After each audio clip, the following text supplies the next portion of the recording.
با مطالعه این کتاب می‌آموزید چگونه به کمک عادتهای کوچک تغییری بزرگ در زندگیتان ایجاد کنید. شما چه عادتهایی دارید؟ ممکن است برای پاسخ به این پرسش به اندکی تأمل نیاز داشته باشید. زیرا طبق تعریف عادت رفتاری است که بدون فکر و به طور خودکار انجام می‌دهیم و ممکن است همیشه از عادتهایمان آگاهی نداشته باشیم. هر کسی ممکن است عادتهای مختلفی داشته باشد. از نوشیدن قهوه هنگام صبح تا مسواک زدن دندانها قبل از خواب.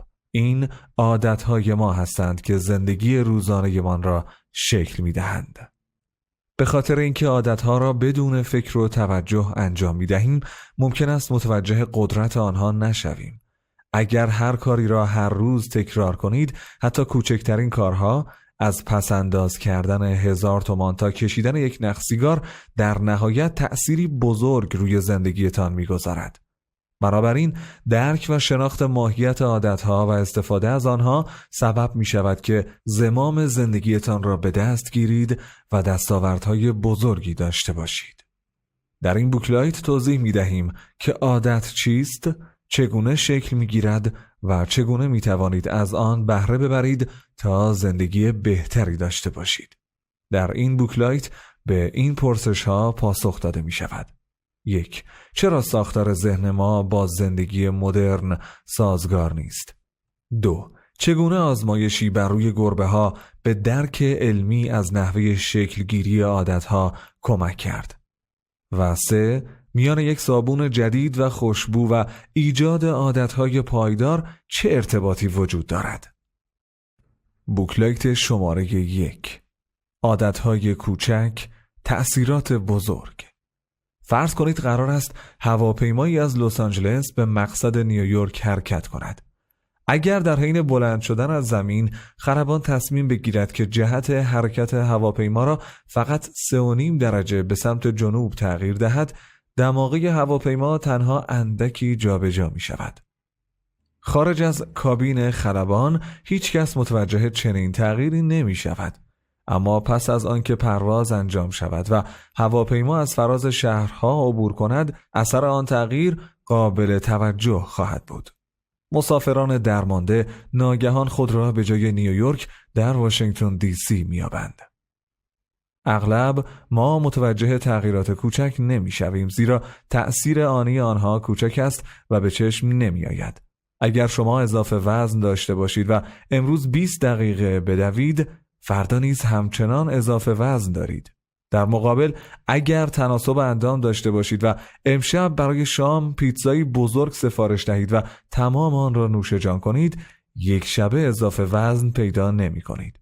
اما اگر اعمال کوچک را هر روز تکرار کنید، در نهایت نتیجه بزرگ بر زندگیتان می گذارد. اگر هر روز پیتزا بخورید، بعد از 1 سال خواهید دید که اضافه وزن چشمگیری پیدا کرده اید. اگر هر روز 20 دقیقه بدوید، بالاخره به وزن مطلوبتان خواهید رسید، حتی اگر در طول این مدت متوجه تغییرات نشده باشید. اگر می‌خواهید تغییری مثبت در زندگیتان ایجاد کنید، آگاه باشید که تغییر زمانبر است و باید صبر پیشه کنید. همچنین باید اطمینان حاصل کنید که عادت‌هایتان شما را به مسیر درستی هدایت می‌کنند، حتی اگر نتایج آنی آنها را نمی‌بینید. اگر عادتهای مثبتی دارید اما آنطور که انتظار دارید نتیجه نمیگیرید، سعی کنید به جای نتایج آنی بر مسیری که در آن قرار دارید تمرکز کنید. اگر در حال حاضر پول کمی دارید، هر ماه مقداری پسنداز کنید. مطمئن باشید که در مسیر درستی هستید. نتایج کنونیتان ممکن است قابل توجه نباشد، اما اگر در همین مسیر به راهتان ادامه دهید، طی چند ماه یا چند سال پیشرفت محسوسی می‌بینید. در مقابل اگر یک میلیاردر باشید و بدون توجه هر ماه بیش از درآمدتان خرج کنید، ممکن است در ماه‌های اول نگران موجودی حساب بانکیتان نباشید، اما در نهایت خواهید دید که مسیری که پیش گرفته اید به بیراهه می رود. ایجاد تغییرات بزرگ در زندگی نیازمند کارهای بزرگ و انقلابی نیست. نیازی نیست تحولی عظیم در رفتار یا شیوه زندگیتان ایجاد کنید. تنها کافی است تغییراتی کوچک در رفتار و عادات خود به وجود بیاورید تا با تکرار در طول زمان نتایجی شگرف به دست آورید. در این بوکلایت از اهمیت کارهای کوچک برای ایجاد تغییرات بزرگ صحبت کردیم. در بوکلایت بعد خواهیم گفت که عادت چیست و چگونه شکل می‌گیرد. بوکلایت شماره 2. عادت چیست؟ در بوکلایت قبل گفتیم که برای ایجاد تغییرات بزرگ نیازی نیست کارهای بزرگ و عجیب و غریب انجام دهیم. کافی است عادات مثبت سازنده‌ای داشته باشیم تا به مقصودمان برسیم. در این بوکلایت درباره عادت و نحوه شکلگیری و عملکرد آن صحبت می‌کنیم. هنگامی که وارد یک اتاق تاریک می‌شوید، بدون آنکه فکر کنید که باید چه کاری انجام دهید، از روی غریزه به دنبال کلید چراغ می‌گردید. این یک عادت است، رفتاری که بارها و بارها آن را تکرار کرده اید و اکنون به طور خودکار آن را انجام می‌دهید. اما عادت‌ها چگونه شکل می‌گیرند؟ مغز ما با آزمون و خطا یاد می‌گیرد که باید نسبت به موقعیت‌ها و شرایط جدید چه واکنشی نشان دهد و پس از آنکه راه درست را آموخت، دیگر بدون فکر و به طور خودکار واکنش نشان می‌دهد. ادوارد ثورندایک، روانشناس قرن 19، این مسئله را با آزمایشی بر روی گربه‌ها نشان داد. او تعدادی گربه را در یک جعبه سیاه قرار داد. طبیعی است که گربه‌ها شروع کردند به تقلا کردن تا راهی برای بیرون رفتن از جعبه بیابند. تعدادی از آنها آنقدر به دیوارهای جعبه پنجه کشیدند که در نهایت اهرمی را یافتند که با فشار دادن آن در جعبه باز شد و توانستند از آن بیرون بیایند. ثورندایک آن گربه‌هایی را که موفق به فرار شده بودند دوباره در جعبه گذاشت و آزمایش را تکرار کرد. پس از چند بار تکرار این آزمایش نتایج بسیار جالبی به دست آمد. ثورندایک مشاهده کرد که گربه‌ها بعد از اینکه چند بار داخل جعبه قرار گرفتند، راه بیرون رفتن از آن را یاد گرفتند. در نتیجه به جای اینکه چند دقیقه برای یافتن راه خروجی تقلا کنند، مستقیم به سمت اهرم رفتند و آن را فشار دادند. بعد از حدود 20 بار قرار گرفتن در جعبه، گربه‌ها توانستند به طور متوسط در 6 ثانیه از جعبه فرار کنند. در واقع فرایند خارج شدن از جعبه برای آنها تبدیل به عادت شده بود و دیگر به طور خودکار آن را انجام می‌دادند. ثورندایک دریافت که رفتارهایی که نتایج لذت بخشی دارند آنقدر تکرار می‌شوند تا به صورت خودکار درآیند. در مورد آزمایش گربه‌ها، نتیجه لذت بخش برای گربه‌ها به دست آوردن آزادی بود. به همین خاطر پس از چندین بار تکرار فرایند خروج از جعبه، این رفتار برای گربه‌ها تبدیل به عادت شد. این موضوع در مورد انسان نیز صدق می‌کند.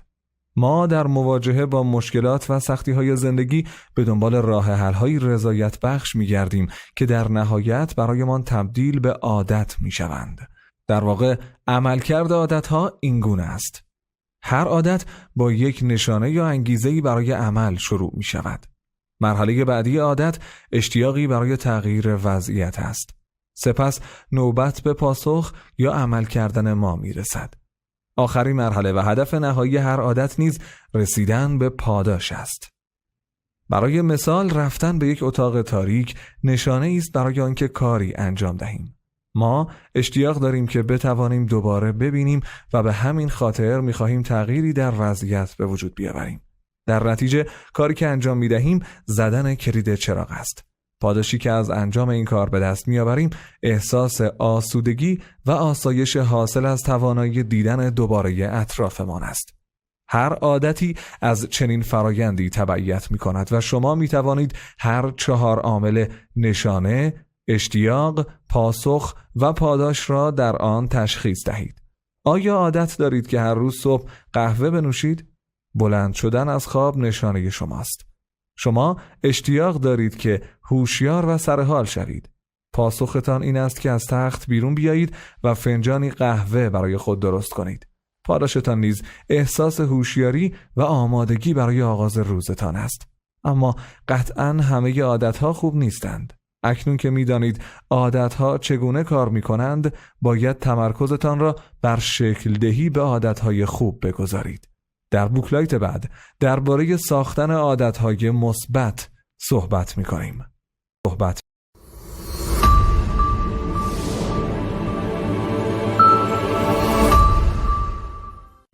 بوکلایت شماره 3. ساختن عادتهای جدید. در بوکلایت قبل شرحی از نحوه شکلگیری و عملکرد عادات ارائه دادیم. در این بوکلایت نشان می‌دهیم چگونه می‌توانید عادتهای جدید و بهتری برای خود ایجاد کنید.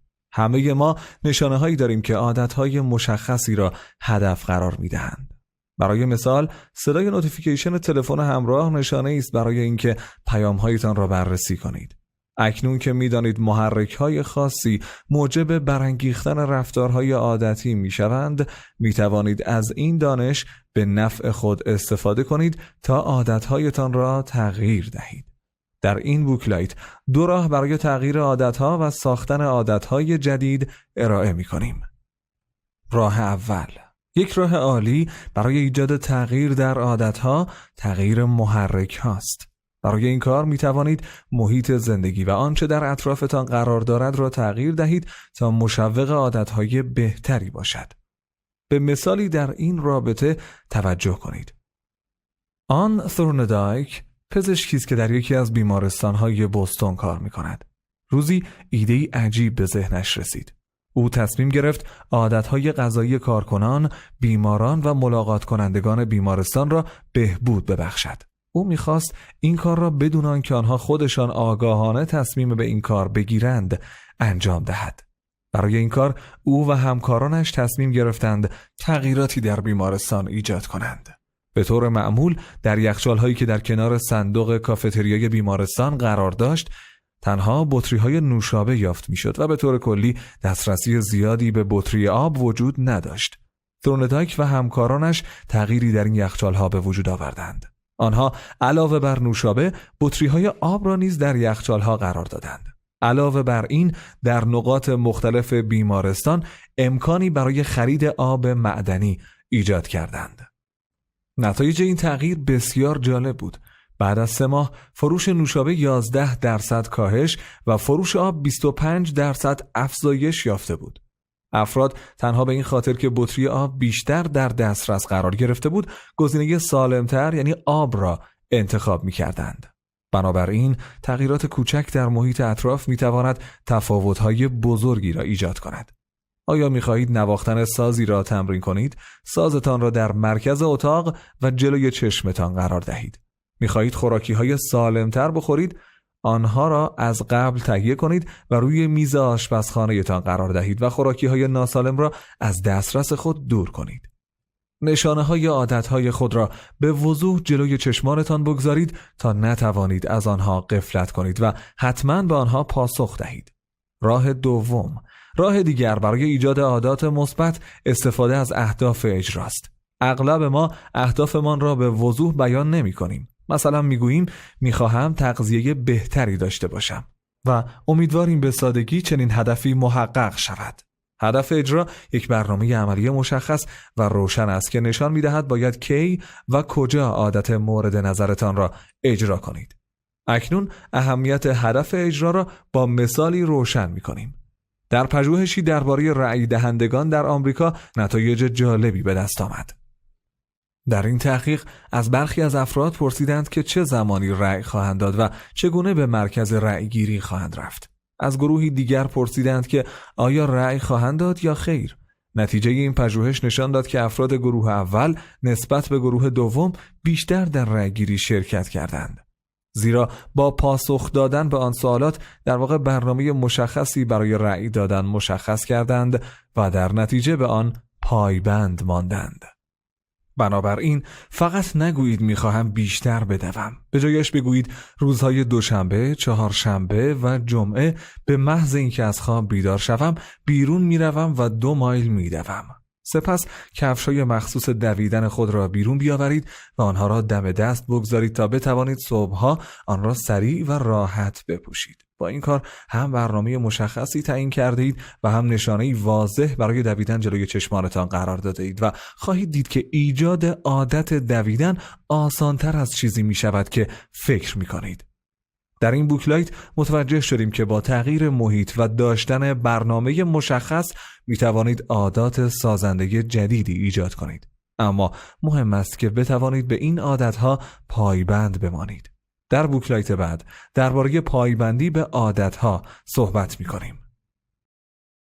بوکلایت شماره 4: پاداش، انگیزه پایبندی به عادتهای جدید.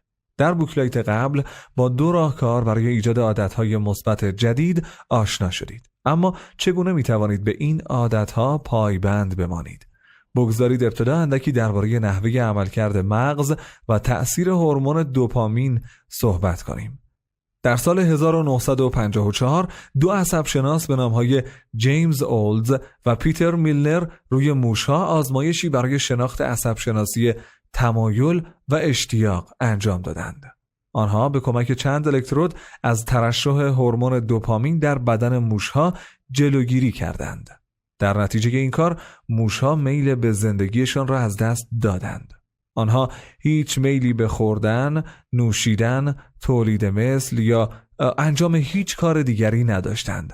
چند روز بعد آنها از تشنگی مردند. موشها بدون ترشح هورمون دوپامین هیچ میلی به زندگی نداشتند. مغز ما نیز به گونه‌ای مشابه عمل می‌کند و با ترشح دوپامین در ما اشتیاق انجام کارهای مختلف را به وجود می‌آورد. دوپامین هورمونی است که باعث می‌شود زمانی که فعالیت‌های خوشایند نظیر خوردن یا در آغوش کشیدن عزیزانمان را انجام می‌دهیم احساس خوبی داشته باشیم. علاوه بر این، زمانی که به انجام کارهای خوشایند فکر می‌کنیم و آنها را پیش‌بینی می‌کنیم، باز هم دوپامین ترشح می‌شود. بدین ترتیب ترشح دوپامین ذهن ما را تشویق می‌کند تا دست به عمل بزنیم و واقعاً کاری انجام دهیم. در واقع در سیستم پاداشدهی مغز خواستن چیزی با داشتن آن مساوی است.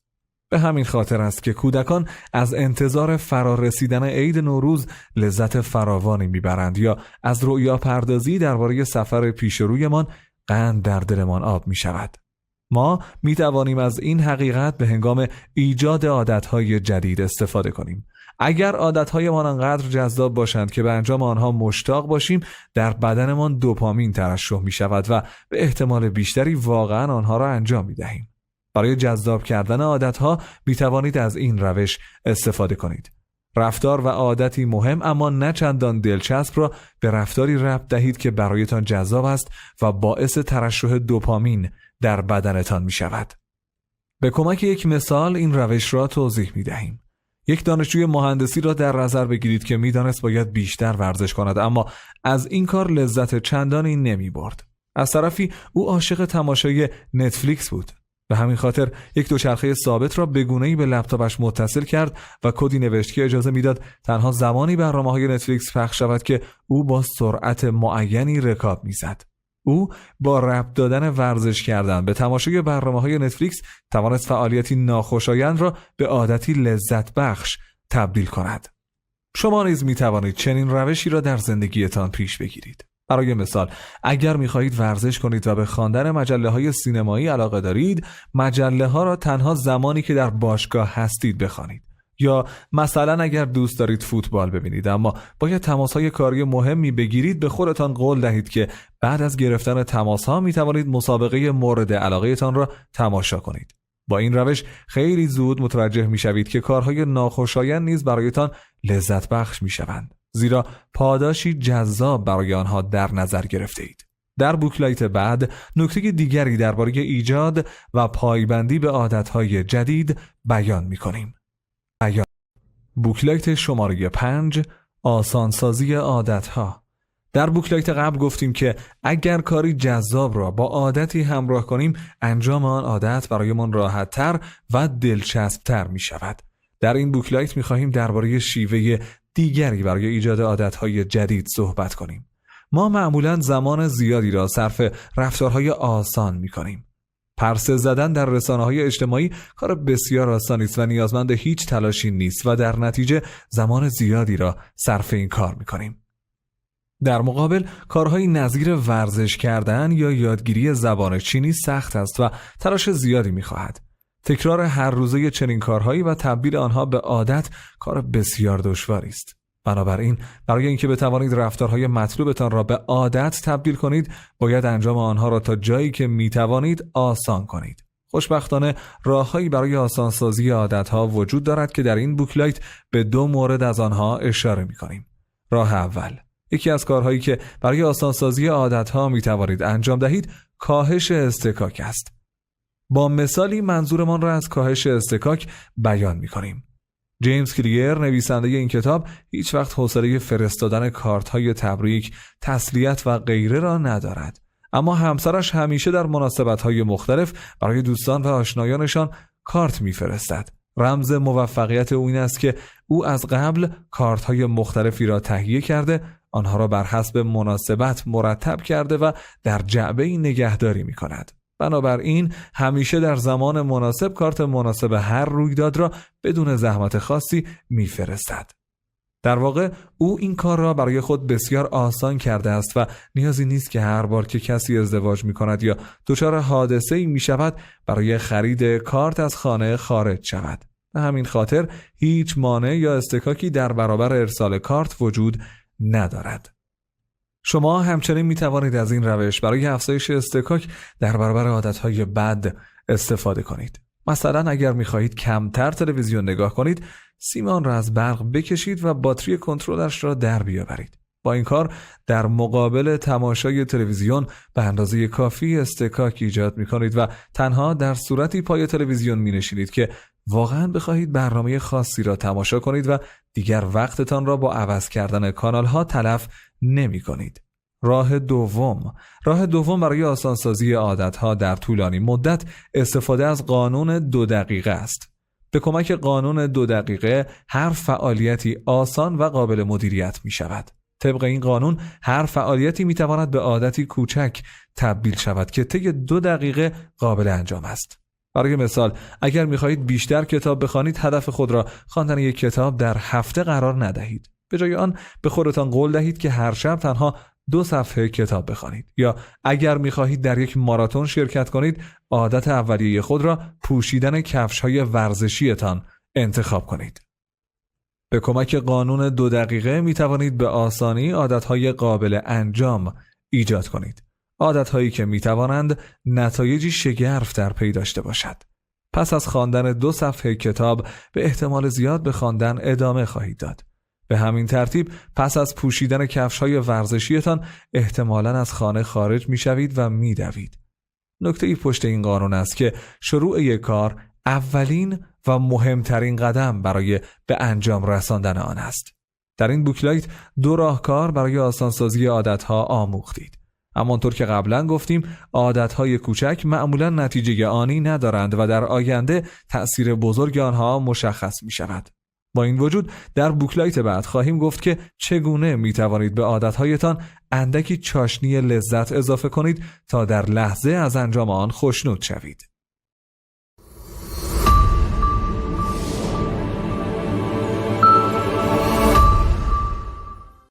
بوکلایت شماره 6: عادتهای لذت بخش.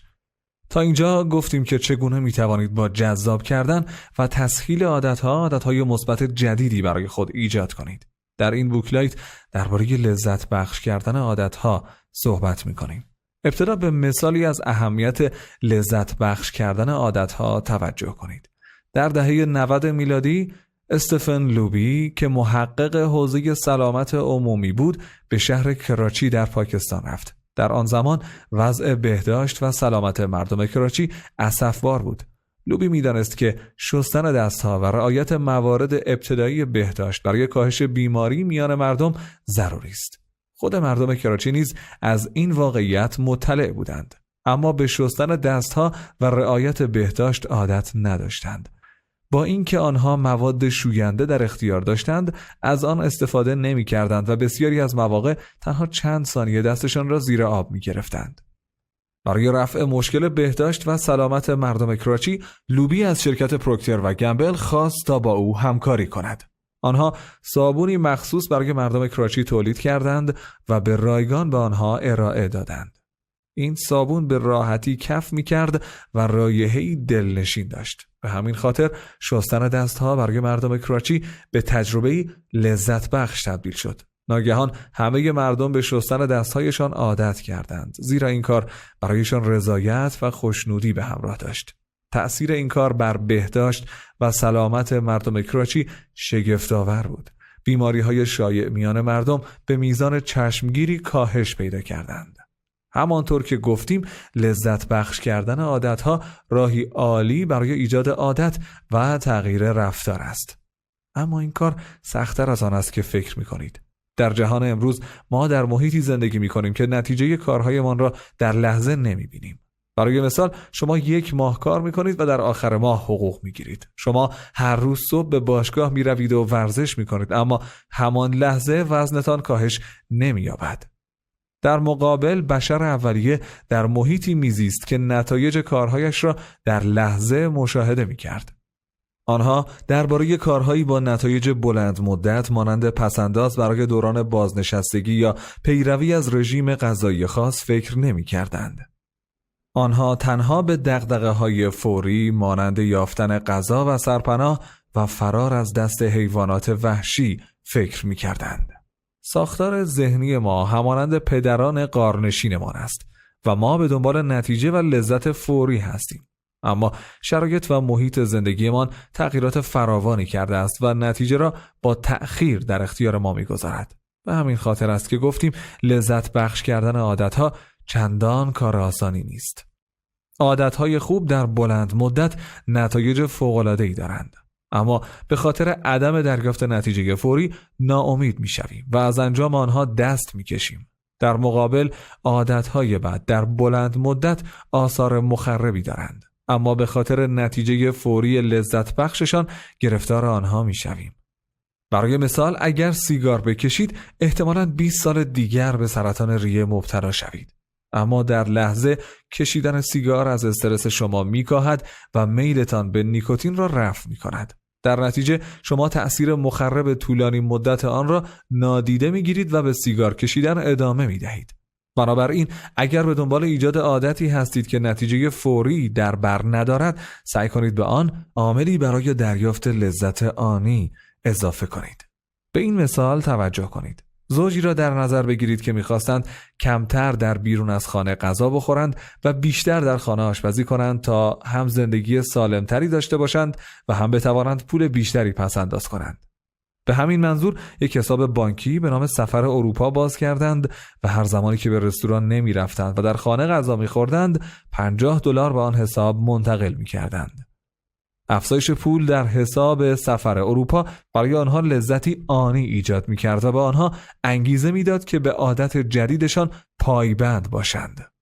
به یاد داشته باشید که هر چقدر هم که عادتی لذت بخش باشد، باز هم ممکن است نتوانید به آن پایبند باشید. برای اطمینان از حفظ عادات خوبتان نیاز به چارچوبی دارید که در بوکلایت بعد آن را شرح می‌دهیم. بوکلایت شماره 7: چارچوبی برای پایبندی به عادتها. در بوکلایت‌های قبلی درباره عادت و راه‌هایی برای ایجاد عادت‌های سازنده صحبت کردیم. اکنون در این بوکلایت نوبت به آن رسیده است که درباره چارچوبی برای مدیریت عادت‌هایتان صحبت کنیم. چه بخواهید عادت خاطر نویسی را در خود ایجاد کنید، چه عادت مخرب سیگار کشیدن را کنار بگذارید، مدیریت رفتارهای خودتان کار آسانی نیست. خوشبختانه راه‌هایی ساده برای مدیریت عادت‌هایتان وجود دارند که می‌توانید از آنها بهره ببرید. در این بوکلایت به 2 مورد از این روش‌ها اشاره می‌کنیم. روش اول، پیگیری عادت‌ها روشی ساده اما بسیار مؤثر است. افراد بسیاری از این روش برای ارزیابی عادت‌هایشان استفاده می‌کنند. احتمالاً معروف‌ترین کسی که از این روش استفاده می‌کرد بنجامین فرانکلین بود. او از 20 سالگی از این روش استفاده می‌کرد و هر کجا که می‌رفت با خود دفترچه‌ای می‌برد. او برای خود 13 فضیلت شخصی تعیین کرده بود. دوری از گفتگوهای بیهوده و دائما به کاری مفید مشغول بودن نمونه‌هایی از 13 فضیلت شخصی فرانکلین هستند. او هر شب میزان موفقیتش در پایبندی به فضیلت‌هایش را یادداشت می‌کرد. شما نیز می‌توانید از یک تقویم ساده یا دفترچه خاطرات برای پیگیری و ارزیابی عادت‌هایتان استفاده کنید و روزهایی که به عاداتتان پایبند بوده اید را در تقویم علامت بزنید یا در دفترچه یادداشت کنید. ارزیابی عادات خود عادتی جذاب و لذت بخش است. علامت زدن روزهایی که عاداتتان را انجام دادید حس خوبی برایتان به وجود می آورد و به شما انگیزه می دهد که به عاداتتان پایبند بمانید. راه دوم برای پایبند ماندن به یک عادت استفاده از یک قرارداد عادت است. در این قرارداد مشخص می کنید که اگر به عادتتان پایبند نباشید چه عواقبی برایتان خواهد داشت. به مثالی از استفاده از قرارداد عادت توجه کنید. برایان هریس که کارآفرینی اهل نشویل است تصمیم گرفت برای کاهش وزنش یک قرارداد عادت بنویسد. در این قرارداد او متعهد شد که وزنش را به 90 کیلوگرم برساند. سپس عادتهای معینی را که به کاهش وزنش کمک می‌کردند یادداشت کرد. مدیریت کالری دریافتی روزانه‌اش و اندازه‌گیری هفتگی وزنش از جمله این عادت‌ها بودند. او جریمه‌هایی را نیز در صورت عدم پایبندی به عادت‌ها مشخص کرد. برای مثال اگر میزان کالری دریافتیش را اندازه‌گیری و مدیریت نمی‌کرد، باید $100 به مربی شخصیش پرداخت می‌کرد و اگر یادش می‌رفت که وزن خود را اندازه‌گیری کند، باید $500 به همسرش پرداخت می‌کرد. در نهایت این قرارداد به امضای خود هریس، همسر و مربیش درآمد. این روش نتیجه داد، زیرا هریس هم نمیخواست پولی را از دست بدهد و هم دوست نداشت در مقابل همسر و مربیش خجالت زده شود. انسان موجودی اجتماعی است. ما به نظر اطرافیان خود اهمیت میدهیم. بنابراین اگر بدانیم کسی رفتار ما را ارزیابی میکند، انگیزه میگیریم و برای رسیدن به اهدافمان تلاش میکنیم. شما نیز می توانید از قرارداد عادت استفاده کنید. نیازی نیست قراردادتان به سفت و سختی هریس باشد. به خود و همسر، بهترین دوست یا یکی از همکارانتان قول بدهید که به عاداتتان پایبند میمانید. اگر برای عدم پایبندیتان جریمه‌ای تعیین کنید، انگیزه بیشتری برای انجام عاداتتان میگیرید. از اهمیت ارزیابی عادات و قرارداد عادت غافل نشوید. همانطور که پیشتر هم گفتیم، عادتهای کوچک می توانند تأثیرات بزرگی بر زندگیتان بگذارند و شما را به موفقیت برسانند. پس به آنها پایبند بمانید. تغییری کوچک در رفتارتان نتیجه فوری و فوق‌العاده‌ای ندارد. اما اگر آن رفتار تبدیل به عادتی شود که هر روز آن را تکرار کنید، حتما به تغییرات بزرگی منجر خواهد شد. زمانی که از ایجاد تغییر در زندگی صحبت می کنیم، منظوری نیست که باید زندگیتان را یک شبه زیر و رو کنید. راه درست ایجاد تغییر این است که به انجام مجموعه‌ای از عادتهای کوچک و سازنده متعهد شوید تا در نهایت نتیجه‌ای قابل توجه به دست بیاورید. برای ساختن عادتهای مثبت باید توجه داشته باشید که آنها باید جذاب، آسان و لذت بخش باشند. همچنین برای اطمینان از پایبندی به عادات می توانید از روش‌هایی چون پیگیری عادات و قرارداد عادت استفاده کنید. پیشنهاد کاربردی: برای ایجاد عادتهای جدید از عادتهای کنونیتان کمک بگیرید. اگر می خواهید عادت جدیدی در زندگیتان ایجاد کنید، آن را بلافاصله بعد از یکی از عادتهای کنونیتان انجام دهید. برای مثال فرض کنید می خواهید مراقبه کنید، اما نمی توانید زمان مناسبی برای آن پیدا کنید. به کارهایی که هر روز بدون زحمت انجام می دهید فکر کنید. کارهایی نظیر نوشیدن قهوه در صبح. می توانید بلافاصله بعد از آنکه قهوه‌تان را نوشیدید به مراقبه بپردازید. بدین ترتیب به کدام یک عادت کنونی می توانید عادت جدیدی را به برنامه روزانه‌تان اضافه کنید. پیشنهاد مطالعه بیشتر: کتاب بهتر از قبل نوشته گرچن روبین. عادات ما نقشی اساسی در زندگیمان دارند و چه خوب باشند و چه بد تأثیر بزرگی بر آن می‌گذارند. اما ممکن است به راحتی تشخیص ندهیم که چه عادات خوبی را باید انجام دهیم و از شر چه عادات بدی خلاص شویم. در کتاب بهتر از قبل روبین نشان می‌دهد که چگونه می‌توانید عاداتتان را بررسی کنید و آنهایی را انتخاب کنید که شما را در رسیدن به زندگی بهتر و شادتر یاری کنند. اگر می‌خواهید در عادات روزانه‌تان تحولی ایجاد کنید تا زندگی بهتری داشته باشید، کتاب بهتر از قبل را مطالعه کنید.